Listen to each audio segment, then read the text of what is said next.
Hey, good morning. Happy Friday. So, I've come live on Facebook on Fridays around 9 for the past 2 weeks. I want to continue to try to do that as much as I can moving forward. So, you can count on me to show up at 9 on Fridays with Facebook Live. And I wanted to talk about something that was brought up in a discussion that I had with someone on Zoom a few days ago. And that was what's which one is better, organic social media or paid social media? And I thought it was an interesting topic, and I think it's something that some business owners might be wondering too as they're navigating the online space. So I figured I'd have a little discussion about it with you. So let's see. So we're going to talk about four things with organic and paid. Number one, which is more important? Number two, what purposes do they serve? Number three, if you want to start with organic social media, what is the first thing you should do? Where should you begin? And then four, if you want to start leveraging paid social media, what should you do? Where should you start? All right, so number one, which is more important? The answer is both. And I realize that that's very much a cop-out answer. Oh, and by the way, if I say something that you're learning or that resonates with you or you think is interesting, I want you to comment down with nice in the comments or just anything in the comments. If you have any questions, let me know and I can address them there. So, the answer for the first question, which is more important, organic social media or paid social media, it's both. And the reason that is because with paid social media, if you're not leveraging it in some type of way, unfortunately, especially with Facebook, it's really hard to gain reach and traffic without some type of help with paid. And don't be freaked out when I say paid social media. I don't want you to think that you have to have a full blown scaled campaign for anything like that. We're going to talk about at the end some easy ways you can use paid, especially if you're beginning or you're using it for the first time. But the point is, if you're not leveraging paid in some type of way, people really aren't going to see your post. The only reason that people would see a post organically is if it performs really well. And yes, it is possible, or if you have a huge following of like 1,000 or more. But unfortunately, it's hard to consistently create really engaging content, or if you're a small business owner, you might not have as big of a following as you might want. So paid is important for that. And then with organic social media, if you're not using organic, well, first of all, just know that your social media pages, they're directly connected to your domain. And if they aren't strong or if they aren't performing, if you don't have a strong social media page, that's going to affect the way that your Google search shows up, or your business page shows up on a Google search. It might affect the strength of that on a Google search. So that's kind of why, and we'll talk about more of the purposes in the next section, which is now. So what purposes do organic social media and paid social media serve? All right, so think of paid social media as like a hose. You don't have to, it's very concentrated, goal objective oriented strategy. And the thing with paid social media is that you don't have to have it on all the time. You turn it on when you need it, and then you turn it off when you don't need it anymore. And paid is for very specific objectives. So if you want to get specific traffic to a post, if you're trying to generate leads, if you're trying to generate conversions, basically, if you have a specific objective that you want to have full concentration on, that's where paid comes in. And with organic social media, think of it more of like rain. So it's kind of everywhere and it's broad. You're hitting a lot of bases, but it's not as concentrated as paid. But the advantage with organic social media is that you're earning trust, you're engaging with potential clients, you're building brand awareness, you can drive traffic to your website, and you could even potentially earn leads through organic social media too if you're using it correctly. All right, so those are the purposes that both paid and organic social media serve. All right, so the next thing we're going to talk about is if you want to start with, or if you want to leverage organic social media in your business and your marketing strategy, where should you start? It's very easy to be overwhelmed with thinking about posting every day, or just social media in general, having to constantly think about your business page. So if you want to leverage organic social media, there's only really two things you need to think about. One is you need to create a goal for your page. And usually with organic social media, the goals we kind of talked about them a few moments ago, but you can build brand awareness. You can try to boost your engagement. You can try to drive traffic to your website, or you could even try to generate leads through organic. So those are kind of some big picture goals that you can think about when you're creating an organic social media strategy. And so whatever goal you choose, it doesn't matter which one, you want to focus on it for at least 3 to 6 months. And of course, it's not like you're only going to be focusing on that. You're probably going to hit some other, goals as well when you're, creating this main goal. But the thing is, you want to try to be focused on it for at least 3 to 6 months. And the next thing is, once you create your goal, you want to create a content strategy. And that's basically a fancy word for saying, what are the type of posts that you are going to be sharing on your business page? We talked about this a little bit in my Facebook Live last week. So if you want to get more into what content strategy is, go ahead and check out the Facebook Live from last week. But essentially, we focused on 3 things when it comes to creating content for your social media business page. And it has to make your audience look good, it has to make your audience feel good, and it has to make their life better. So the best thing to think about with creating content for your business social media page is just making sure that it's going to be relevant to your audience. And it's not just you promoting yourself all the time, but you're posting content that's actually engaging with them and resonating with them and is of value to them. So again, the 3 things to think about when you're creating content is, does it make your audience look good? Does it make your audience feel good? And does it make their life better? All right, so we talked about which is important, organic or paid, which is both. We talked about the purposes for both paid and organic. We talked about where to start if you want to leverage organic social media on your page. And now we're going to talk about paid social media. All right, so if you're pretty confident with your organic social media strategy right now on your business page, you want to take it to the next level. Oh, hey, John, thanks for stopping by. So if you want to take it to the next level, you want to implement paid social media on your business page. All right, and so again, thanks. Thanks so much. All right, so again, you don't have to create a whole scaled out Facebook ad campaign. It doesn't have to be that complicated. The best way, and I will say too, it definitely takes a budget, at least $500 a month if you want to see good, campaigns and kind of results. And that can be kind of scary for a small business owner, and kind of confusing too. And even for me, it's very hard to get into creating full scaled out Facebook campaigns for ads. So if you want to leverage paid without having all the craziness and the confusion, the best way to do it is by boosting.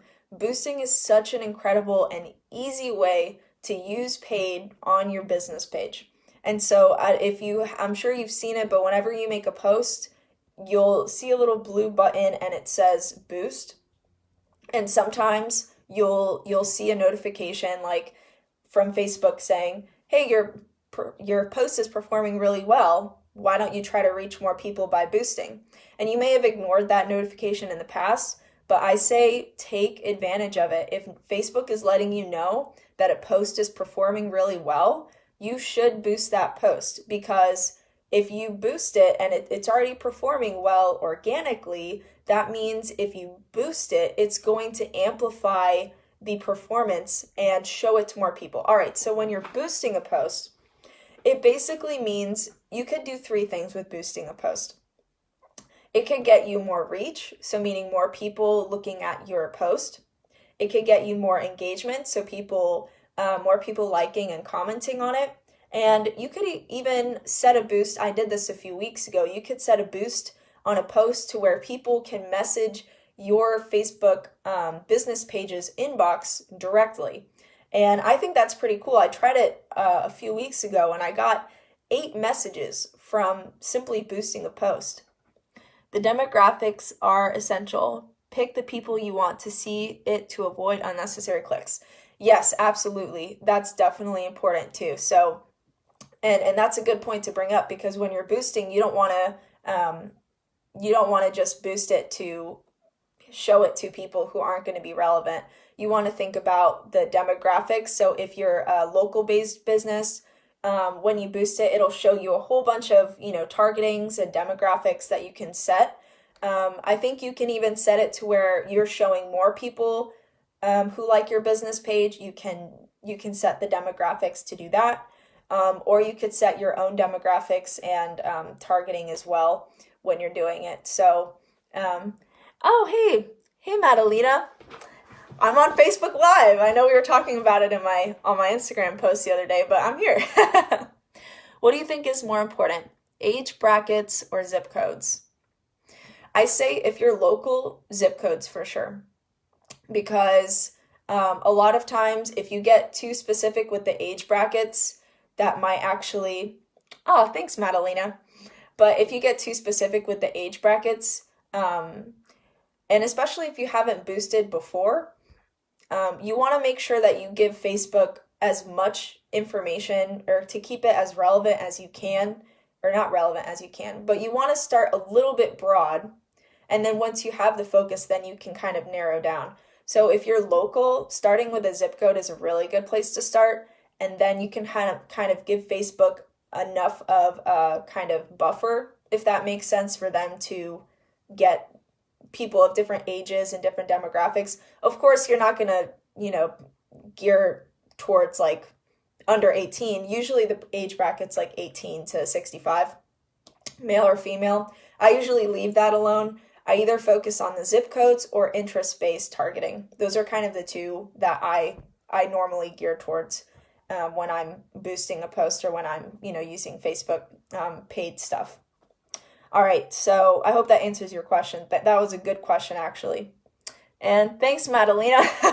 I'm definitely still trying to get the hang of this, so I'm glad that I'm doing well. All right, so then the next thing I kind of wanted to go over is when you're boosting, when do you know when to boost a post? I kind of talked about when Facebook gives you that notification, hey, a performance or a post is performing really well, you should boost it. That's a good indication to boost your post. Another thing you can think about if you want to boost a post on your own, even if you don't get the notification, is, for example, if you have an exciting announcement, I guess, or for example, if you're a restaurant and you have like a deal going on, and for Mother's Day, for example, Mother's Day is coming up, if you want to really get that out to people, you could boost a post like that. So stuff that would be very engaging and very, very relevant to your audience, and you know that they would respond well to it because it benefits them. So it could be like a deal, or it could even be, for example, one of my clients is a lawn and landscaping company, and they recently just bought a new trailer so they can do even more bigger commercial projects. And they made a post about it, and organically 16 people liked it. And so that means people are excited to see that they're, doing well and they're growing in business. So that would be a great example of an announcement or exciting thing going on in your business that you could boost so that more people could see. And so if you boost a post and it's performing really well, and if you feel comfortable enough, then that's when you can kind of get into Ads Manager and create it as an actual campaign. Because the thing with boosting, although it's very helpful and it's short, Oh, and I forgot to mention too, it's very cheap. You could do it for $3. You could do it for $10. You do not need to, put a lot of money into it. I probably spent $4 on a boost the other day, and I got an extra 1,000 people, or not 1,000 people, like 500 to 800 people to view a boosted post I made the other day. So it doesn't take that much when it comes to boosting, which is great. But what I was saying was, if a boosted post is performing really well, then you can kind of get into Ads Manager and create it into a whole Facebook campaign. That way, with the campaign, you can gather the information and the data, because with boosted posts, you won't get as much data as you will with a Facebook campaign. So yeah, that's something to think about too. It's a good short-term paid strategy that a lot of business owners aren't taking advantage of, and I think it's a great way to kind of take a little step into paid social media, which nowadays we really do need it if you want to get that traffic. So, all right, so I think that's it. I really wanted to keep this show under 10 minutes, and I think I did. I just want to go over again the 4 things that we talked about. So, number 1, hey Emily, thanks for stopping by. All right, so the 4 things we talked about was, number 1, which is more important, organic or paid? And the thing is, both. Both are really important. And something I forgot to mention too is that if you're not leveraging organic social media and you're trying to do paid, that's not going to work. Your page needs organic social media to support your paid social media strategy. Otherwise, your paid is really not going to perform well. So keep that in mind. Both organic and paid is important. 2, what are the purposes that they serve? So think of paid as a hose. It's very concentrated, and you don't have to keep it on forever. You can turn it off and on whenever you need it, when you're trying to reach a specific objective or goal. Organic social media is more like rain. So it's very broad and it's everywhere. You're creating engagement, brand awareness, you're earning trust, driving traffic to your website, even potentially leads, but it's kind of harder to see the direct impact and be able to basically see the direct impact from it. It's very important, but it's very broad. It's not as concentrated as paid. If you want to start with organic social media, keep 2 things in mind. 1, create a goal for your page. So whether that's brand awareness, building engagement, driving traffic to a website or leads, focus on it for 3 to 6 months, and then create a content strategy. So think about content that makes your audience look good, feel good, and make their life better. All right, and then the last thing we talked about was where to start with paid. So use boosted posts when you have a post performing well. If you have an exciting announcement in your business page, or not business page, but in your business, try to focus, especially if you're local, on zip code and geographic-based targeting, and use that. And if it's performing really well, then you can kind of create it into a full campaign. All right, so I think that was under 10 minutes. That's all I had for today. Thank you so much if you stopped by. And let me know too if you have any questions. If you're watching this in the replay, you can comment replay, and I'll continue to look at this post and answer questions if you have any, so you can post them in the comments, or John, you have done your homework. This is solid stuff, not the PC pep that a lot of younger social media experts are talking about. Thank you, John. Yeah, I definitely, I have to admit, I definitely try to get my information from digital marketing companies that are performing really well. So Digital Marketer is a resource that I really depend on. I don't know if you're familiar with it. The founder is Ryan Deiss, and I really like to get a lot of my information from him and a lot of other bigger marketing agencies that are doing well. So I appreciate that, John. Thanks, Mom. I appreciate that too. Thank you for watching too. You know I love you.